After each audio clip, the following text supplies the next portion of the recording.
अनमोल वचन अखिल भारतीय संत मत सत्संग के संस्थापक और गृहस्थ में आनंद योग के जनक परम संत महात्मा परम पूज्य श्री यशपाल जी महाराज अर्थात परम पूज्य भाई साहब जी द्वारा प्रतिपादित इन अनमोल वचनों का पालन करना अति आवश्यक है।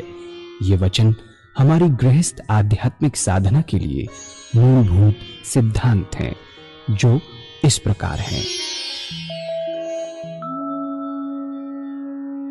हम दुनिया की हर चीज की कीमत आंकते हैं, अपने मानव जीवन की कीमत भी जाने व परमात्मा की प्राप्ति हेतु साधना करें। मनुष्य योनि एक उपहार है, इसीलिए परमात्मा को धन्यवाद देते हुए आधा घंटा प्रातःकाल, आधा घंटा सायंकाल पूजा अवश्य करें।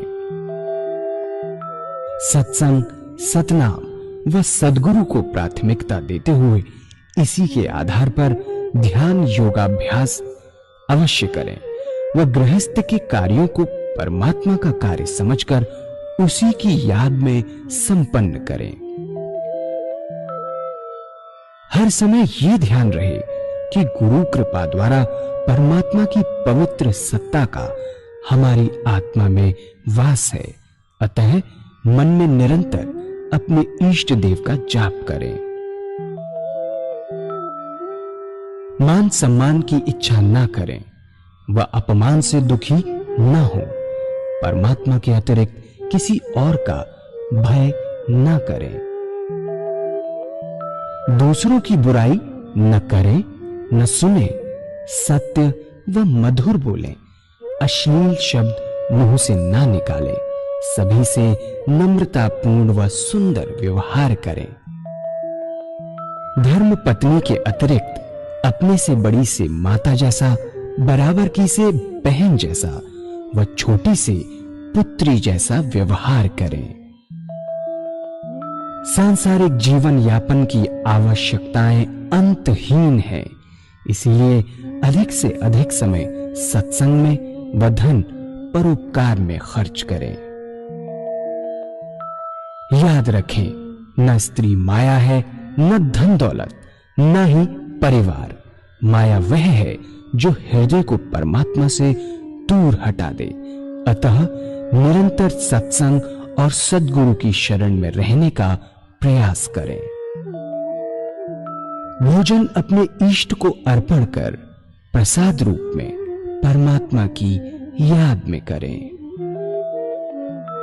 रात्रि में सोने से पहले अच्छे बुरे कार्यों का आत्मनिरीक्षण कर उसका समुचित पश्चाताप करते हुए ध्यान करें व प्रभु की गहरी याद में ही विश्राम करें।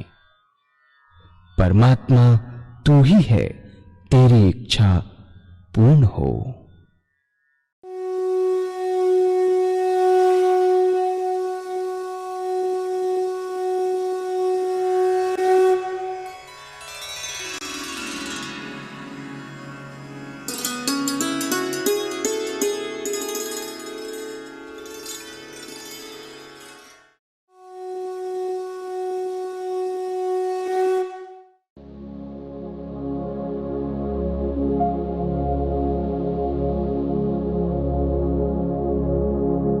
जय सद्गुरुदेव जय पद शरणं श्रेयस्वरूप चरणों शरणं। जय सद्गुरुदेव जय पद शरणं श्रेयस्वरूप चरणों शरणं। और प्रार्थना करने का सबसे अच्छा तरीका ये है कि अपनी आत्मा से पूछें कि ये जो गड़बड़ वाले काम हो जाते हैं उसमें से छोटी सी बात को पकड़े, बड़ी को ना पकड़े, आदतवश हो जाते हैं। जैसे गप लड़ाने की आदत पड़ गई है, उसमें झूठ बोल जाते हैं। झूठ से कोई फायदा तो नहीं, क्यों झूठ बोले? अगर आत्मा आपकी कुड़ती है, दुखी होती है काम करने के बाद, उसके बाद तो परमात्मा से प्रार्थना कीजिए कि मैं ऐसी शक्ति प्रदान करो कि कल से छोटी सी खराबी ना हो, परमात्मा से वायदा कीजिए और उसके बाद छोड़ दीजिए। अगर आप छोड़ते चले जाएंगे, आपकी विल पावर, इच्छा शक्ति बढ़ती चली जाएगी और बड़ी बड़ी कमियां खराबियां जो हम में हैं, जिन्हें सोचते हैं कि ना जा पाएंगी, वो भी छूटती नजर आएंगी। शर्त इस बात का है कि भगवान से वायदा करें, उसे पूरा अवश्य करें। अगर वायदा करके पूरा नहीं करेंगे तो इच्छा शक्ति घटेगी। अगर वायदा करके पूरा करेंगे, वायदा ना करना खराब है। वायदा करें, उसको अवश्य पूरा करें। इसके बाद अपने इष्ट देव का ध्यान कीजिए अपने बिस्तर पर बैठकर, और उसी के ध्यान में जब अच्छी याद आने लगे, सो जाए। ये अभ्यास, इस अभ्यास के बड़े फायदे हैं। ये अभ्यास करेंगे, आपको विशेष लाभ मालूम होगा। जो ऐसे भाई बहन हैं जिन्हें ऊट पटांग डरावने सपने आते हैं, वो आने बंद हो जाएंगे। नींद अच्छी आएगी, बेखबर होके सोएंगे। जब अभ्यास और बढ़ेगा तो आपके सुंदर सुंदर अभ्यास शुरू होगा। सुंदर सुंदर सपने आएंगे। आप देखेंगे कि पूजा कर रहे हैं। कभी कभी देखेंगे आप अपने इष्ट देव के मंदिर में बैठे हैं, पूजा कर रहे हैं। अपने इष्ट का दर्शन, अपने गुरु का दर्शन, सत्संग में बैठे हैं। जब साधक और तरक्की करता है तो बड़े सुंदर अनुभव खुलते हैं। सोते सोते अनंत सूर्यों का प्रकाश नजर आएगा। सारा शरीर विद्युत से ओतप्रोत नजर आएगा। तो ऐसा साधक जब सो के उठता है, वाकई में उसके शरीर में बिजली दौड़ रही होती है। बड़ा अचंभा होता है, बड़ी हैरत होती है। ऐसा साधक जिस ध्यान में सोता है, उसी ध्यान में उठता है, अपने अंदर ध्यान की सुंदर अवस्था पाता है।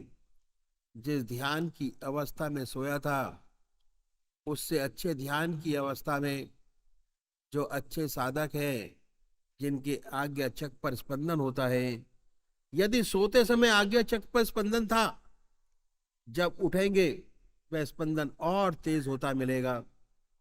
आत्मा यही कहती है, मैं जिस ध्यान में सोया था, रात भर उसे ध्यान बना रहा है, तो 6 घंटे जो सोने के हैं वास्तव में पूजा में बदल जाते हैं।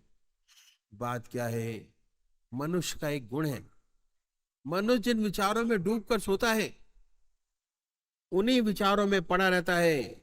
हम लोग गृहस्थी लोग हैं, कभी सोते से पहले कोई मुसीबत आ पड़ी तो सोने से पहले उस मुसीबत की चिंता होती है, उसी चिंता में सो जाते हैं, उसी मुसीबत का स्वप्न देखते हैं।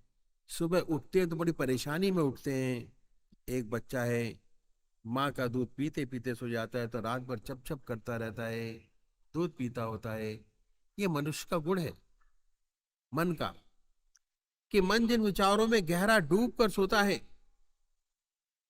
उन्हीं विचारों में पड़ा रहता है। अगर आप ईश्वर की याद में सोएंगे, परमात्मा की प्रार्थना करके सोएंगे, तो रात भर आपका ध्यान बना रहेगा और 6 घंटे सोने के ऑटोमेटिक पूजा में बदल जाएंगे। यही है विहार की शुद्धि, जिस पर भगवान श्री कृष्ण ने बड़ा भारी जोर दिया। विहार शैया योगक्षेम का क्षेत्र है, जहां साधक को सच्ची प्रगति मिलती है। ये तरीका इन संतों ने बताया प्रैक्टिकल, कि कैसे सच्चा विहार हमसे बने। इस तरह आधा घंटा सुबह पूजा, आधा घंटा सायंकाल पूजा, आधा घंटा दोपहर भोजन, आधा घंटा रात्रि भोजन, 6 घंटे सोने के। हर व्यक्ति चाहे कितना बिजी अपनी लाइफ में क्यों ना हो, अपने बना सकता है 24 में से 8 घंटे अपना जीवन ईश्वर में बना सकता है। और दुनिया के काम करने का सारा समय आपके पास ज्यों का त्यों मौजूद है। उसमें एक भी सेकंड आपका खर्च नहीं हुआ। सारा समय संसार के व्यवहार का, संसार का आपके पास मौजूद है। ये है साधना का पहला स्टेप, जिसमें 8 घंटे ध्यान कैसे, मेडिटेशन कैसे किया जा सकता है, उसके विषय में डिटेल में बताया गया है। എല്ലാ മനുഷ്യരും ഉറങ്ങുന്നുണ്ട്. അതിന് നാം 6 മണിക്കൂർ ശരാശരി ചിലവാക്കുന്നുമുണ്ട്. 6 മണിക്കൂർ നാം ഉറങ്ങുന്നു. ഈ സമയം വെറുതെ പോവുകയാണ്.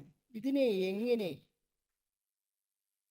പ്രയോജനപ്പെടുത്താമെന്ന് നോക്കാം. ഭഗവാൻ ശ്രീകൃഷ്ണൻ വിഹാരശുദ്ധിയിൽ പ്രത്യേകം ഊന്നൽ കൊടുത്തിട്ടുണ്ട്. നമ്മുടെ സദ്ഗുരുക്കളുടെ ഉപദേശമാണ് നാം ഉറങ്ങുന്നതിന് മുമ്പ് 20 മിനിറ്റ് പരമാത്മാവിന്റെ സ്മരണയിലായാൽ വിഹാരശുദ്ധി നമുക്ക് അനായാസേന കൈവരിക്കാമെന്ന്. ഇത് സ്വായത്തമാക്കാനുള്ള രീതി അവർ പറഞ്ഞു തന്നിരിക്കുന്നത് ഇപ്രകാരമാണ്. ദിവസത്തെ ലൗകിക കാര്യങ്ങളെല്ലാം അവസാനിച്ച് തൻ്റെ കിടക്കയിൽ ഉറങ്ങാൻ പോകുന്നതിന് മുമ്പായി 20 മിനിറ്റ് ഭഗവത് സ്മരണയിൽ കഴിയുക. അതിനായി കിടക്കയിൽ ഇരിക്കുക. ആസനത്തിൽ ഇരിക്കേണ്ട ആവശ്യമില്ല. ഇരുന്ന ശേഷം ഒരു ആത്മനിരീക്ഷണം നടത്തുക.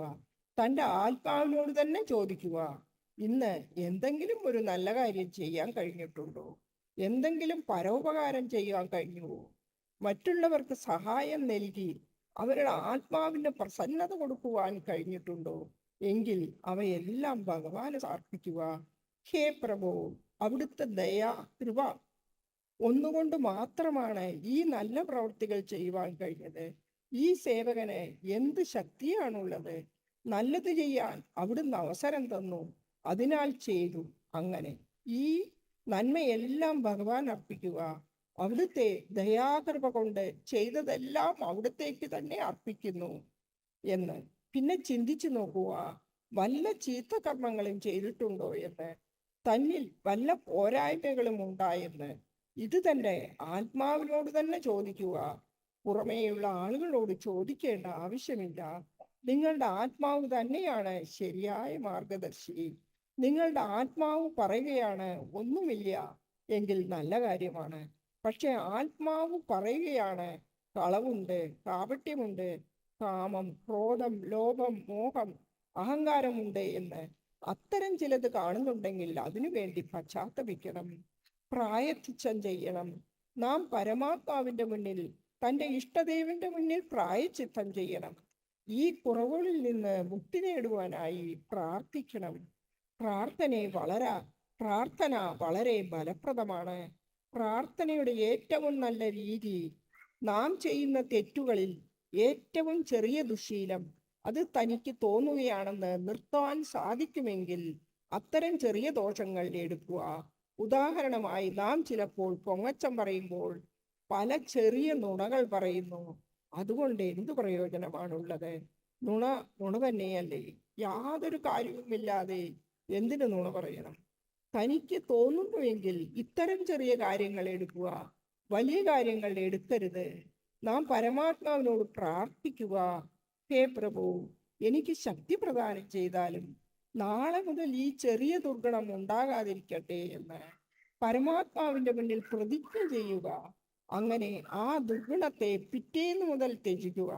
അങ്ങനെ ദുശ്ശീലങ്ങളെ ഓരോന്നായി ഇല്ലാതാക്കുവാൻ സാധിക്കുകയാണെങ്കിൽ നമ്മുടെ ഇച്ഛാശക്തി കൂടുതലാകും. അങ്ങനെ വലിയ വലിയ ദുർഗുണങ്ങളിൽ നിന്ന് മുക്തി നേടുവാൻ കഴിയുകയും ചെയ്യും. പ്രധാനമായത് എന്തെന്നാൽ, നാം ഭഗവാനോട് എന്തു പ്രതിജ്ഞ ചെയ്യുന്നുവോ അത് 100% അനുസരിച്ചേ മതിയാകൂ. അല്ലെങ്കിൽ ഇച്ഛാശക്തി കുറഞ്ഞു പോകും. സംശയമുണ്ടെങ്കിൽ പ്രതിജ്ഞ ചെയ്യാതിരിക്കുകയാണ് നല്ലത്. പക്ഷേ പ്രതിജ്ഞ ചെയ്ത് അനുസരിക്കാതിരുന്നാൽ അത് തെറ്റാണ്.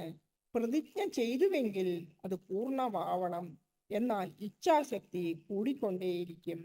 അതിനുശേഷം ഇഷ്ടദേവനെ ധ്യാനിക്കുക. ധ്യാനം നന്നായി എന്ന് തോന്നിയാൽ അതേ ധ്യാനത്തിൽ ഉറങ്ങുക. ഇതാണ് അഭ്യാസം.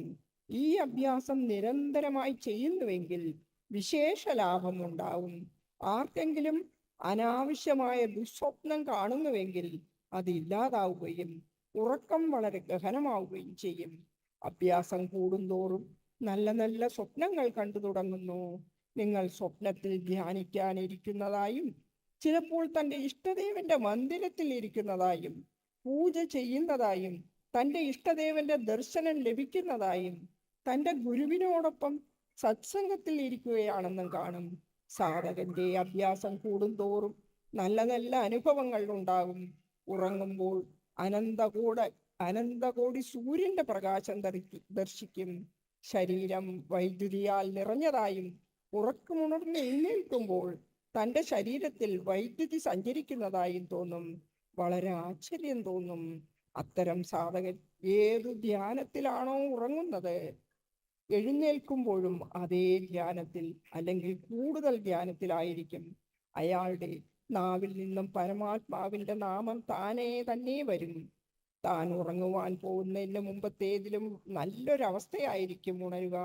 ആജ്ഞാചക്രത്തിലെ സ്പന്ദനത്തോടു കൂടി ഉറങ്ങുവാൻ പോകുന്ന സാധകന് ഉണരുമ്പോൾ ആ സ്പന്ദനം കൂടുതലായി അനുഭവപ്പെടും.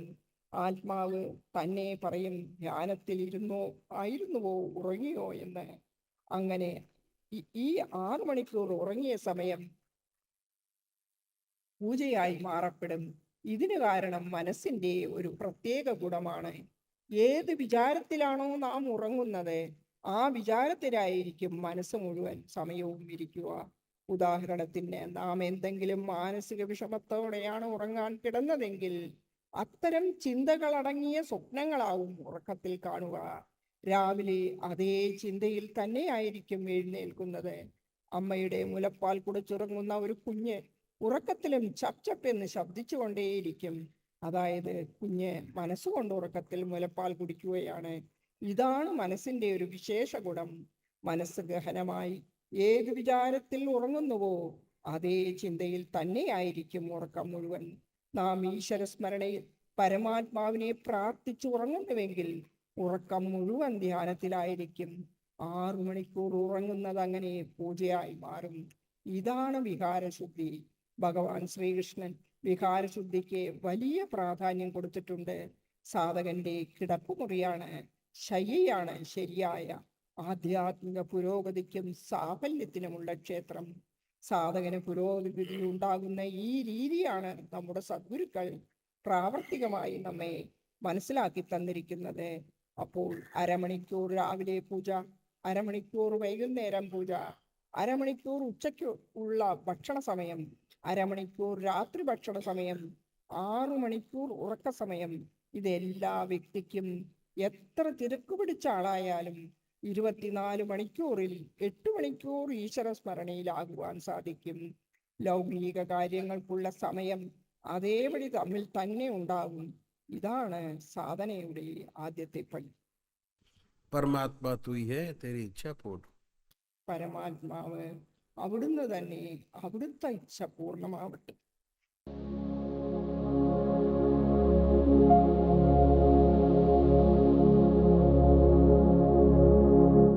अभी एक भजन होगा और भजन के साथ साथ सभी भाई बहन अपने अपने इष्ट का ध्यान करेंगे। श्री बी.डी. यादव जी भजन कहेंगे।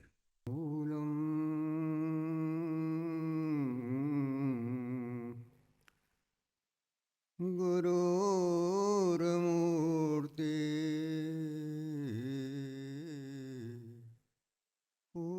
पूजामूलं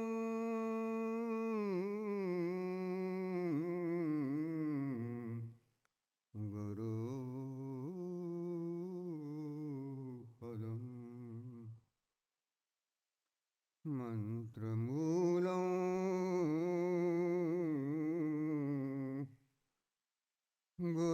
गुरुर्वाक्यं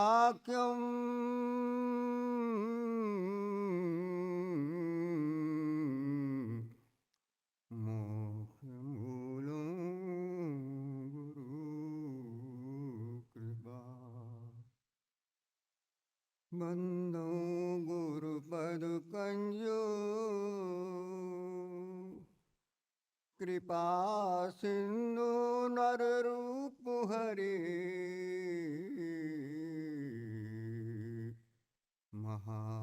महामोहतम पुंजो जासु बचन रविकर निकर गुरु समर्थो सिर पे खड़े कहा कमी तो दास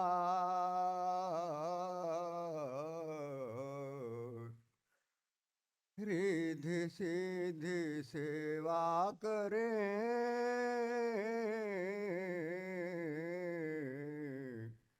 मुक्ति न छोड़े पास।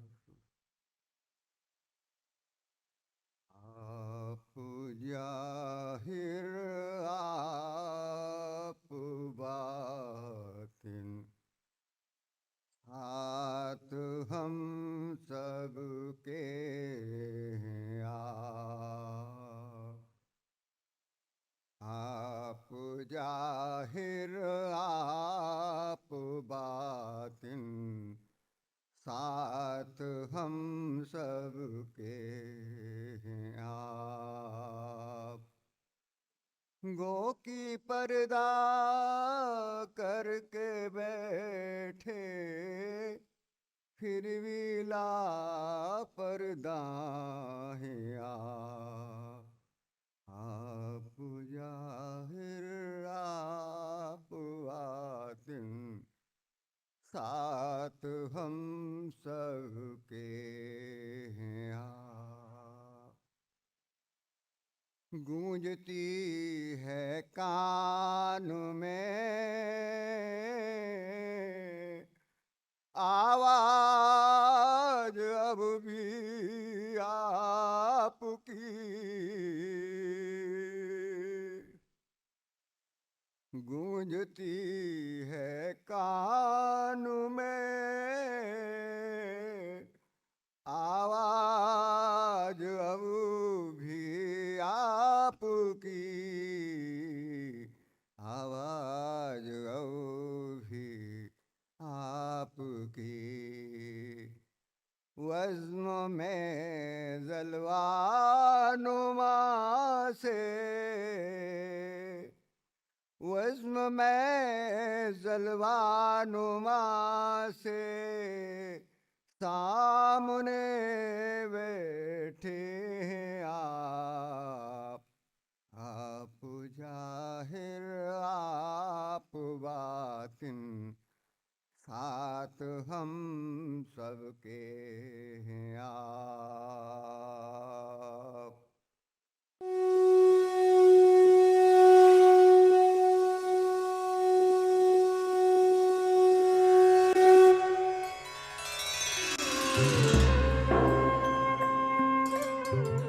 ध्यान योग के कार्यक्रम आनंद योग से निशुल्क जुड़ने के लिए संपर्क करें 9810239677।